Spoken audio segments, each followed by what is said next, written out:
বিসমিল্লাহির রাহমানির রাহিম। সূরা কাফ। আয়াত 15। আমি কি প্রথমবার সৃষ্টি করেই ক্লান্ত হয়ে পড়েছি যে পুনঃসৃষ্টি বিষয়ে তারা সন্দেহ পোষণ করছে। আয়াতের তাফসীর।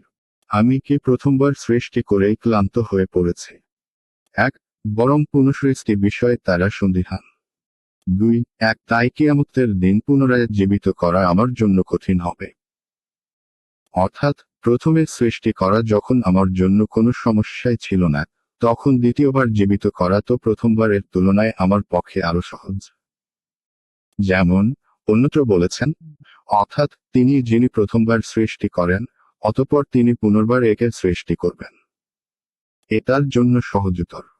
সূরা রুম 30-27 আয়াত, সূরা ইয়াসিনের 36-78-79 নং আয়াতেও এই বিষয়টাই আলোচিত হয়েছে। হাদিসে কুদসিতে আছে, মহান আল্লাহ বলেন, আদম সন্তান আমাকে এই বলে কষ্ট দেয় যে আল্লাহ আমাকে পুনরায় সৃষ্টি করতে সক্ষম নন, যেভাবে তিনি প্রথমে আমাকে সৃষ্টি করেছেন। অথচ প্রথমবার সৃষ্টি করা দ্বিতীয়বার সৃষ্টি করার চাইতে বেশি সহজ নয়। অর্থাৎ কঠিন হলে প্রথমবার সৃষ্টি করা কঠিন হবে, দ্বিতীয়বার নয়।